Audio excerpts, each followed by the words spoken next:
Good morning, happy Sunday. I have some pretty grand plans for today. We have to go into town to pick up some last little bits and bobs for Christmas. The general plan is in, coffee, get Christmas shopping, get lunch at the Christmas market, come home. That is my plan, and kind of hope that we stick to that. Then just some sort of housework and tidying and boring things. But I also plan to read a little bit more of my new book, which is The Edinburgh Skating Club by Michelle Sloan.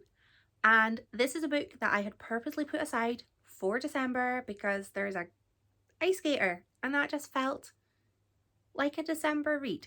I did start this book this morning, but I've only gotten a little of the way through. And so far I've just met the main character, Alison Coburn, and I really like her. I really like her so far. She's just been introduced and she's a poet, an author, basically just a really intelligent individual who would fit in perfectly at all of these social clubs existed in Edinburgh in the 18th century, but because she's a woman, she wasn't able to join any of the societies. And I've met her friend, Catherine Hume, who is the one that sets the light-hearted dare for Alison to masquerade as a man in order to sort of infiltrate the society clubs and organisations that are basically closed off to women. So I'm really liking their friendship. They are, I think they're sort of middle-aged women.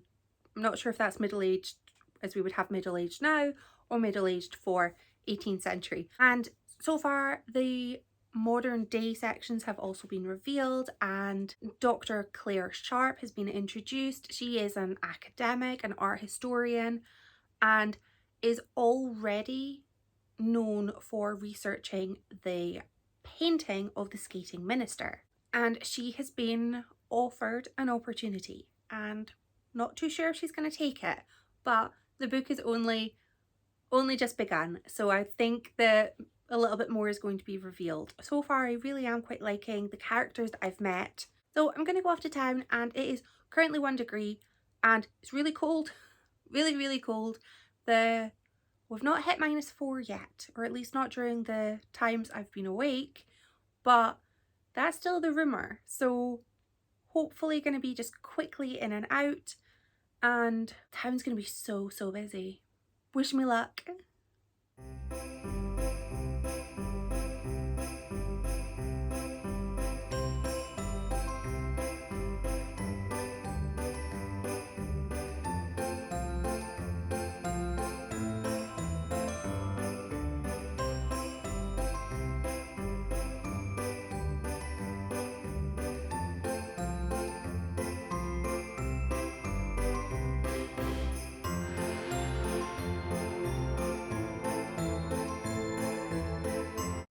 So the goal of finishing our Christmas shopping in town has been achieved.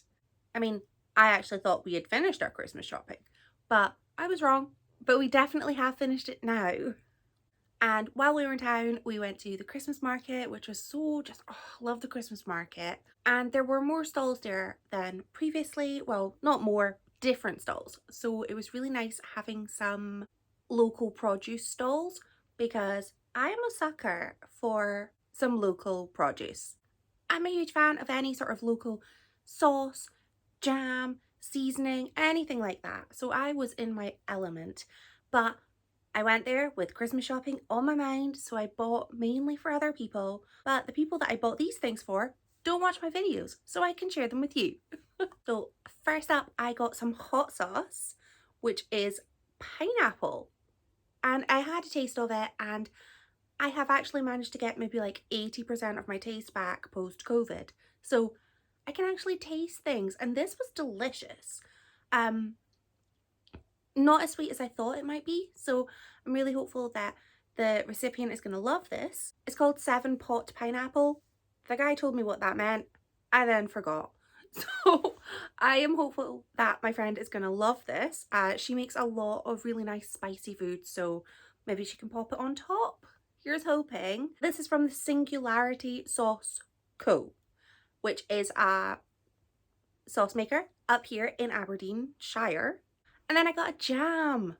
I do not need any jams because I have a jam advent calendar, so my cupboards runneth over with tiny little pots of jam.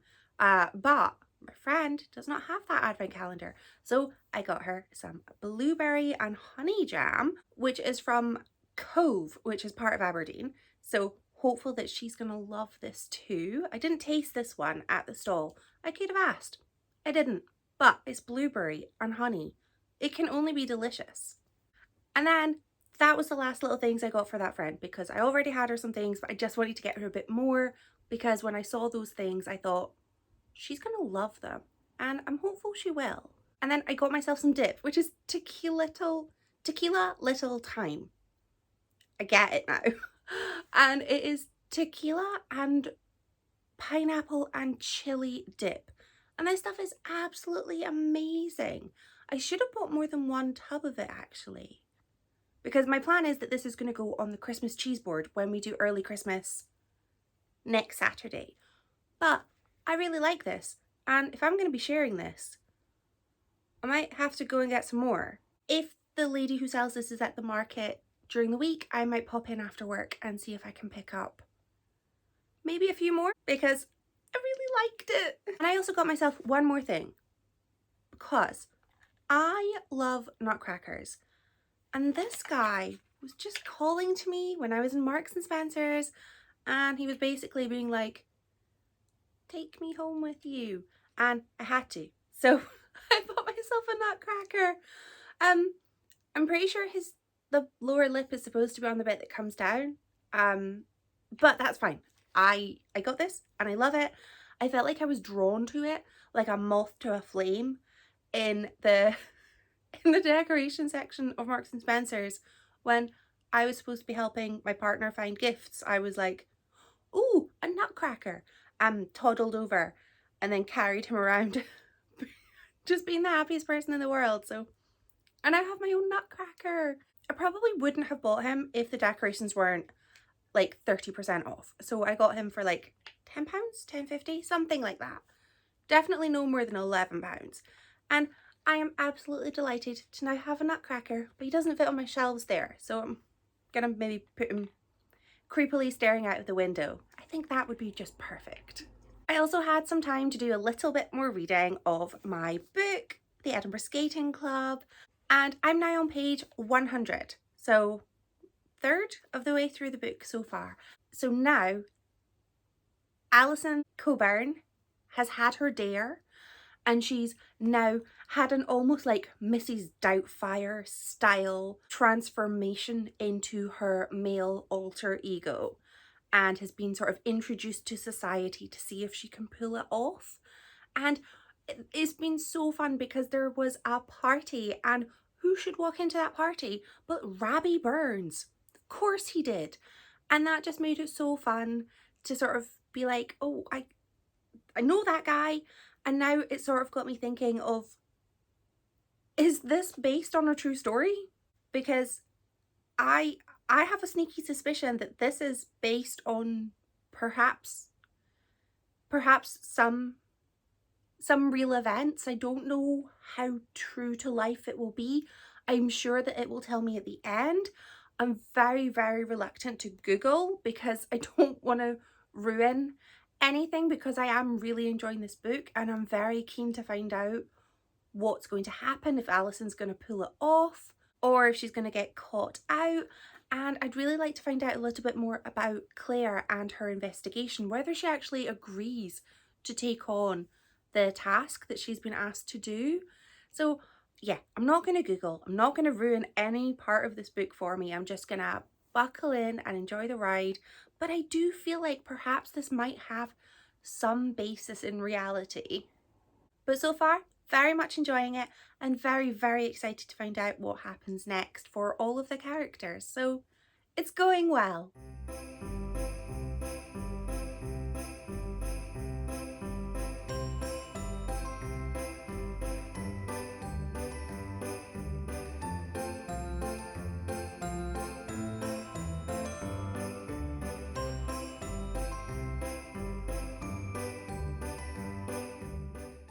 It is -7 degrees today.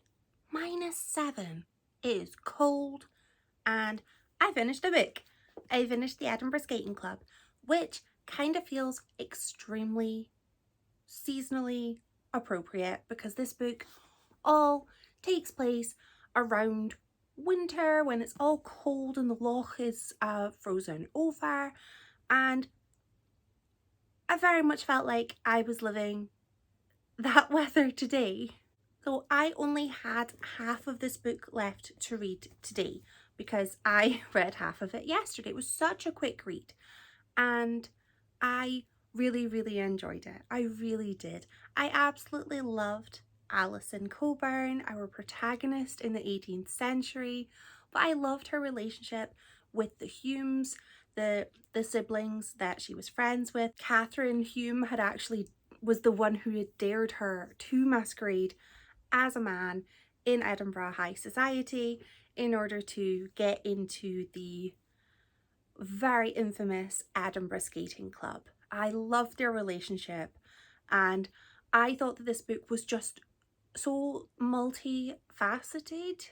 I mean, of course, it was a lovely story about a woman pretending to be somebody else in order to win on a dare and to gain access to a society club that she would never have been able to get into as a woman. And in the modern day sections, Dr. Claire Sharp really sort of looked into what it was like for women in the 18th century who their achievements and basically their lives were not as well documented as their male counterparts, and often they were overlooked. Their achievements and their lives, their existence was overlooked.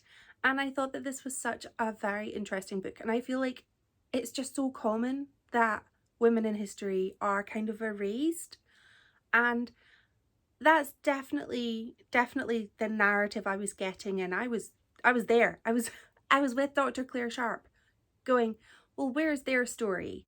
What I really appreciated was that the characters in this book were based on real people, which was something that I had pondered before, but there was a little bit at the end that does say they're real people. The art, I was aware of the skating minister, the painting, but I wasn't aware of all of the controversy behind it. So this book kind of picked up on that and sort of made a fictional narrative behind that painting, and I thought that that was just so cleverly done. I love the way that the story alternated between 18th century and modern day. I do have to admit though that I loved the 18th century sections of this book. Like, for me, they were the best. I would have happily read an entire book of the 18th century portion of this story. It was just so, I was endeared towards the characters, and it felt fun, it felt light, but there were moments where it got a little dark, it got serious, and it got sad, but it was such a joyful sort of story of a nice romp to just sort of for the characters to have like a lark, and I really enjoyed that. And I feel like it was mirrored, the relationship between Alison and Catherine in the 18th century was somewhat mirrored by Claire and her friend Jen, who were similarly aged women, except the big difference here was that in the modern day sections, Claire and Jen were doctors. They were academics, they had a voice, and people listened to them and respected them for the most part. Of course, there were some times where they were not respected, but ultimately they had a much better sort of audience than Catherine and Alison had in the 18th century. And I feel like, I don't know if it was supposed to mirror, but I felt like it did mirror, and I really enjoyed that. I thought this was just, my heart was warmed. And there was a moment where I thought, I'm not going to cry. I'm not going to cry at this book. Well, I did cry. I thought I wasn't going to, and it got me at the end. My wee heart went, and then all the tears came and I was sobbing at my book while I had my little Netflix fake fireplace going on for ambience. I thought this was such a powerful story. It was really thought-provoking and I just really liked it. I really liked the characters. I didn't enjoy Peter, but I think I could just say, yeah, I didn't enjoy Peter, who was in the modern day sections. I thought he was annoying. I thought he should probably be in jail. I did not enjoy him at all, and I feel like he could have been taken out of the book and it could have just been Claire and Jen doing some research and Peter just not involved at all. I would have preferred that because I didn't like him. He's not the worst character I've read. I've read some awful characters, but no, I would have preferred him to not be there. And I haven't actually seen anybody else talking about this book. I have received a message from a friend who has bought this book, so I know literally one person who has heard of this book.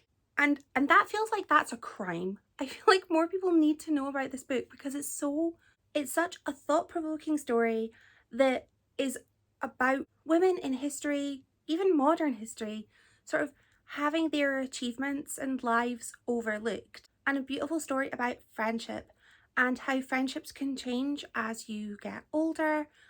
And it's just about love and my wee heart. I really, really enjoyed this. I thought it was quite joyful to read. Of course, the parts that were sad were not joyful, but I was left sort of feeling quite happy for the sort of period in time where Catherine and Alison had their just fun winter where they were silly and they got one over on the sort of men in their lives that thought they knew best, and it just, oh, I really, really enjoyed it. I also just think it was, I mean, if you're interested in reading this book, I would say definitely pick it up. It's only 300 pages, but it felt like a really, really quick read. I mean, I got through this book in perhaps three and a bit hours. I am a quick reader, but I'm not that quick at reading. It just, I whizzed through it because it was so consumable, which is, I mean, you never, or maybe you do. I don't really want to pick up a book that's gonna feel like I have to fight my way to read through it. I want to pick up a book that I feel I am immersed in and I just don't want to put down. And then I don't put it down. I want to pick up a book that I don't want to put down. And this was one of those books. I was so excited when I got to pick it back up. And I feel like I didn't know where the book was going. I had some suspicions, mainly because of what I wanted to happen. And I do feel like I was kind of kept guessing because there were some reveals, but those reveals came quite early on, maybe halfway through the book. I got some reveals and I sort of thought, oh, I thought they were going to wait to the end for me to get that. So I knew there was going to be even more. And I was hooked. I heartily recommend this book. It was great fun. So even though it is -7 degrees today, I have to go outside. I don't want to. It sounds busy outside. But today is the last day that the library is taking collections for the Christmas Eve boxes. There is a collection every year for various charities, and this year they're doing Christmas Eve boxes for children, and I got a message today saying that they were in need of books for sort of the older teens, and I thought, well, I'm gonna go and get some books and drop them off. So I'm heading off to Waterstones. I'm gonna pick up some books, not for me, I'm gonna pick up some books for sort of young adult, middle grade kind of books, and go and drop them off at the library, and then I'm going to come home and probably complain about how cold I am.